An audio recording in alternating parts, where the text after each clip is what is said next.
Putera Alif Hussein ialah ahli salah satu keluarga diraja yang paling dihormati di Malaysia. Tetapi sejak hari pertama dalam hidupnya, beliau hidup dengan satu keadaan yang menyebabkan beliau hilang upaya sepenuhnya dan bergantung sepenuhnya kepada orang yang menyayanginya sepanjang 31 tahun hidupnya. Dan kisah tentang apa yang keluarganya lakukan untuknya, apa yang mereka korbankan, apa yang mereka lepaskan, dan apa yang mereka tempuhi adalah salah satu kisah yang paling menyentuh hati yang pernah Anda dengar. Jadi, mengapa nasib beliau begitu tragis? Bagaimana seorang putra boleh mengubah seluruh keluarganya selama-lamanya? Dan apa yang berlaku pada detik-detik terakhir beliau yang tidak akan dilupakan oleh orang tersayangnya? Tonton video penuh untuk mengetahui kisahnya. Jangan lupa untuk suka dan langgan saluran ini. Jom kita mulakan. Malaysia adalah salah satu daripada beberapa negara di dunia yang masih mempunyai sistem beraja. Malah, 9 daripada 13 negerinya diperintah oleh keluarga diraja masing-masing. Salah satu daripadanya ialah Negeri Sembilan.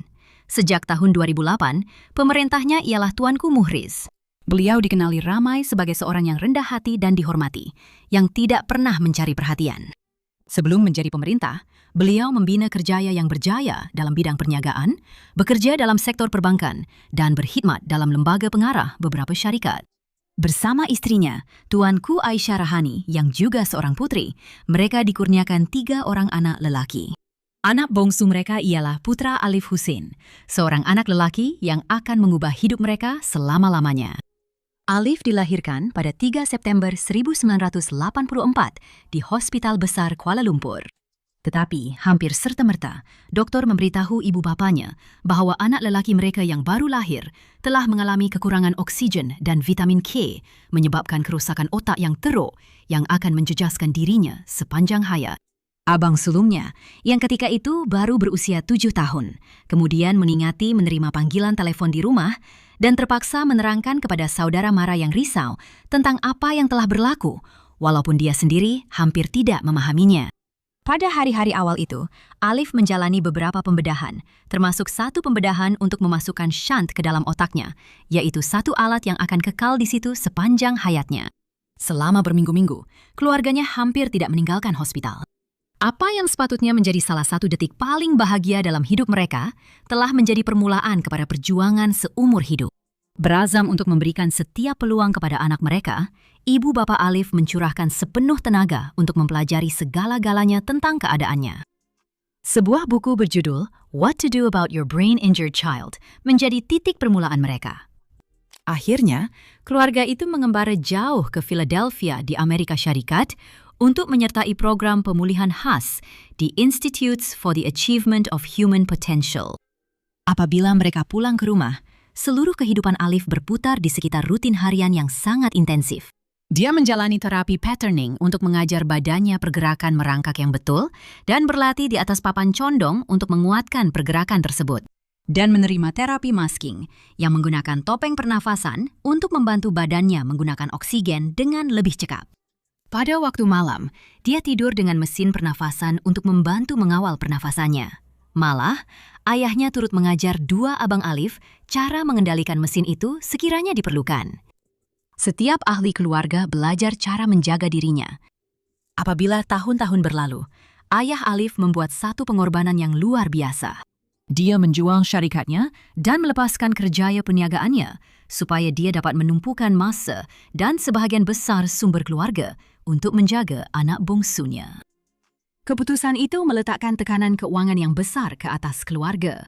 Sebenarnya, kedua-dua abang Alif kemudiannya bergantung kepada sokongan daripada kerabat diraja mereka untuk membantu membayar pendidikan mereka. Dan keluarga itu tidak bersendirian. Makcik, pakcik dan rakan-rakan datang secara sukarela beberapa kali seminggu menjadi sama penting dalam kemajuan Alif seperti mana-mana dokternya. Disebabkan keperluan khas Alif, keluarga jarang sekali melakukan perjalanan. Antara tahun 1990 dan 2008, dalam tempoh 18 tahun, keluarga itu hanya melakukan 3 perjalanan, yaitu menunaikan umrah dan melawat Switzerland serta Itali. Setiap perjalanan dirancang mengikut keperluan Alif. Adakah bilik mandi cukup besar untuk memandikannya? Bolehkah hotel menyediakan makanannya dengan betul? Berapa lama perjalanan antara destinasi? Setiap perincian perlu dipertimbangkan dengan teliti. Walaupun putra Alif kelihatan sehat secara umum, kesehatannya tetap rapuh dan sekurang-kurangnya 3 kali beliau terpaksa tinggal di hospital untuk tempoh yang lama kerana komplikasi serius. Melihat kembali tahun-tahun sukar itu, abangnya kemudian berkata, setiap kali dia jatuh sakit, kami berasa cemas, kecewa, dan kadang-kadang malah panik. Tetapi Alif sentiasa tenang menghadapi setiap cabaran kesihatan. Dia mengajar saya bahawa tidak kira apa yang berlaku, kita mesti sentiasa bersabar.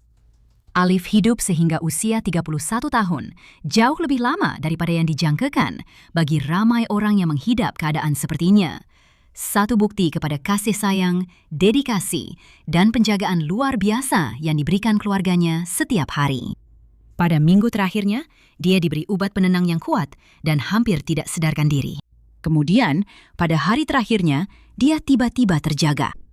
Walaupun masih ada tiup pernafasan di mulutnya, dia cuba bercakap dengan keluarga yang berkumpul di sekeliling katilnya.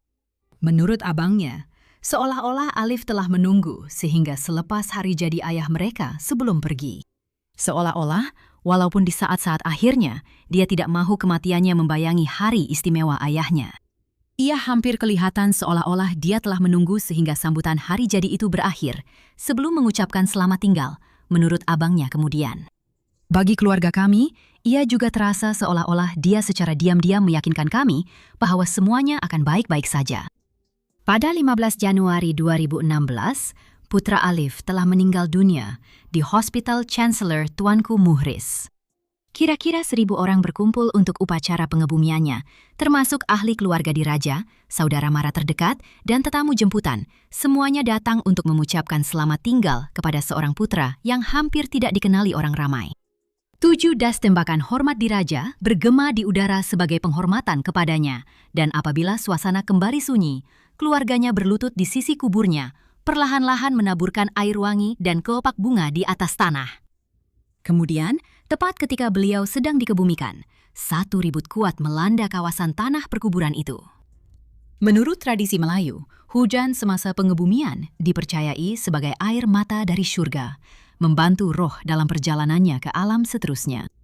Putera Alif dikebumikan di sebelah neneknya, menyertai generasi keluarganya yang telah mendahuluinya.